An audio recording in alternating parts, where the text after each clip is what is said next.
Hey, everybody, welcome to our next chapter, our next week's dive into the story and our ongoing exploration of that. This week we are in chapter 4, which is entitled Deliverance, and we are moving out of the earliest book of the Bible, known as Genesis, and into the second book, known as Exodus. Now, if you happen to catch last week, I made a very brief comment that some scholars think that Exodus is kind of really where the culture and everything picked up and might have been one of the um, earliest recorded passages of what we now know the Bible. And Genesis really served as a bridge to, hey, how did we get to Egypt in the first place? Again, that was last week. But as we move in here, we are fast forwarding approximately 400 years-ish, odd years, give or take, and we have this brief intro that serves as a bridge. The family that started off there, the family of Jacob and his sons and wives and children, et cetera, et cetera, et cetera,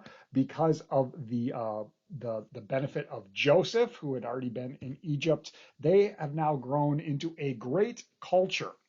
The Egyptian officials have forgotten their history. They have forgotten about Joseph and all he did to benefit the kingdom of, or the empire even, of Egypt. And they have grown afraid of the Israelites, that they will either abandon them or that they will fight against them if a war comes up.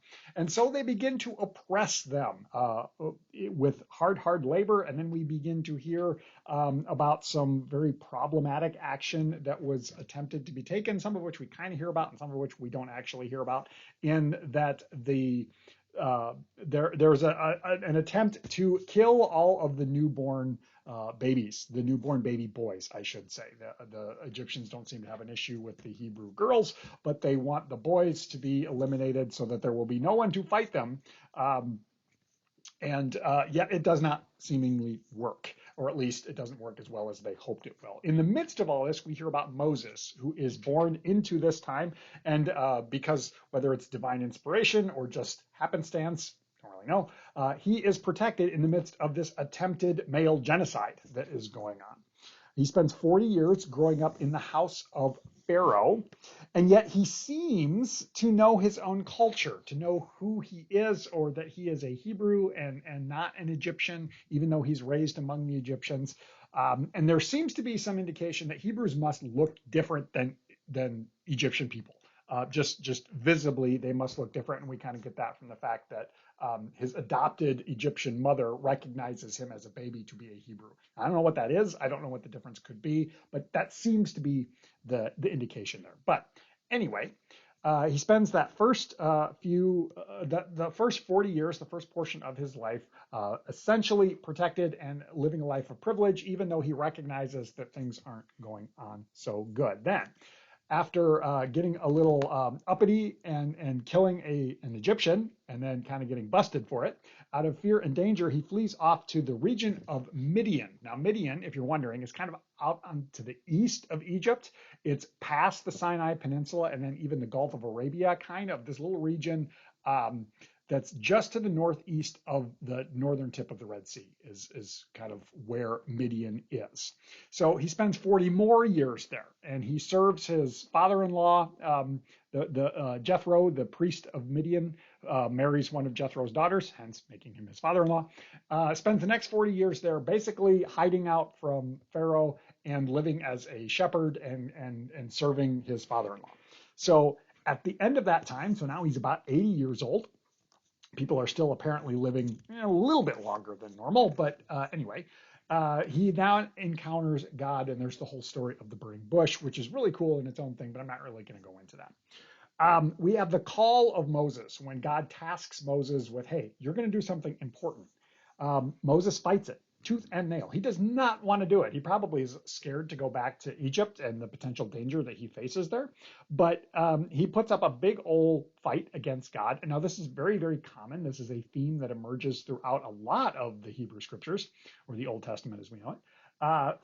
When various people are called, whether they are prophets or just God is calling them to lead for something, there tends to be some pushback against it, like, hey, no, God, I don't want to do this. So that's a very, very common theme, and we really see it here with Moses.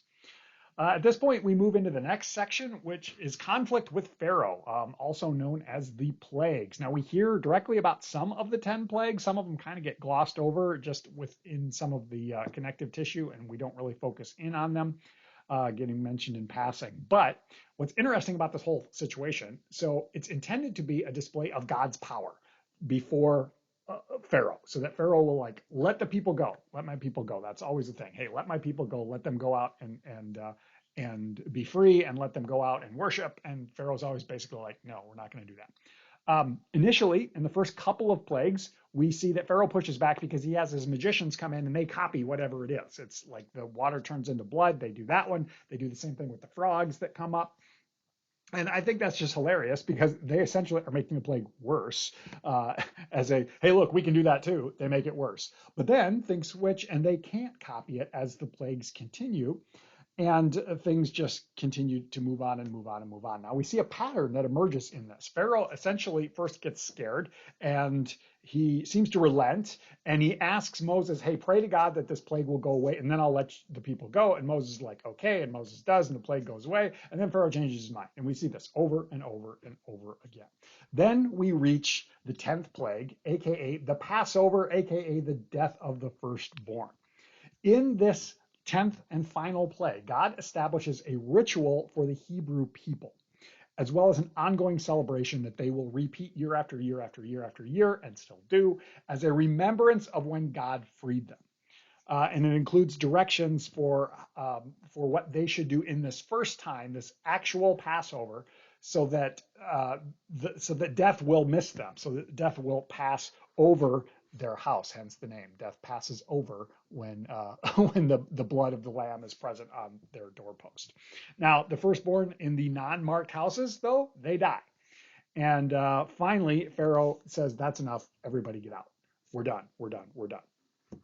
At this, we begin to see the beginning of the wilderness wanderings, kind of, as the Israelite people all leave. They exit out, hence the name Exodus, because that's where it comes from. So they leave Egypt, kind of. They don't really get very far. They're sort of out in the wilderness.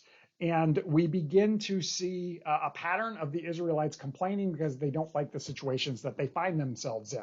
And this is a pattern that will continue over and over and over, as they have really, really short memories of all that they see God do for them and the ways that God provides for them. They just complain about it. But we see God's action, God continuing to act in ways of deliverance, not only getting the people out of Egypt, but then we bump into the whole situation with the Red Sea and the crossing of the Red Sea, the miraculous crossing of the Red Sea, which results in the death of Pharaoh and Pharaoh's army. More complaining, more initial wandering, but no, we have not gotten to the 40 years of wandering yet. That's actually a couple of chapters away yet. So we're not to that point, but we're beginning to see that initial thing. So that's all, a lot of what's going on. Now, some observations of things that I find problematic when we consider this story. Moses, not a perfect guy. We hear he is a murderer, in fact. He's also a whiner, and he is full of excuses, and yet he is considered to be the greatest deliverer of the Hebrew Scriptures, or of the Old Testament that we call it.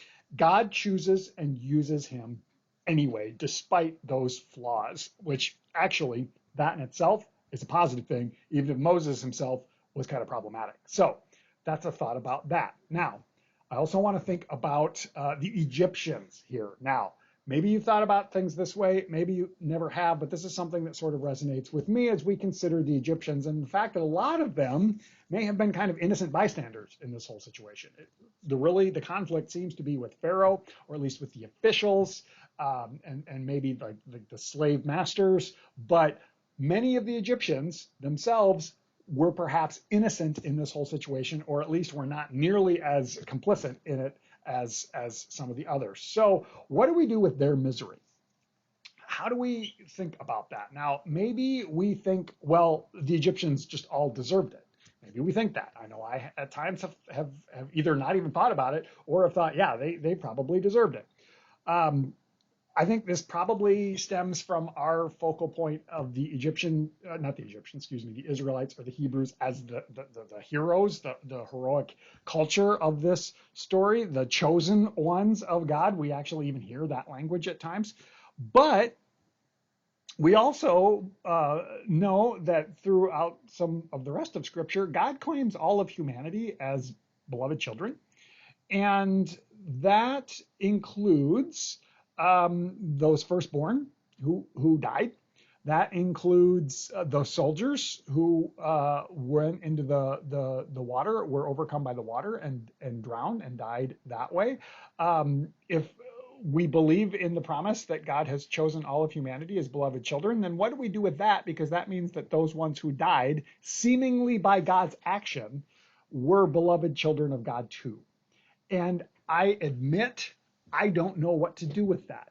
Maybe you guys want to discuss this. Maybe it's something to ponder on and consider, that sometimes this story that we are exploring gets real messy, and there's stuff in there that's a bit of a head scratcher that we don't know what to do with it. So the last questions I'm going to leave with you to just ponder on, and no right answers here, just things to ponder on, is so within this chapter, within the action of God, what's on display about God? What's on display about the world? What do we do with this?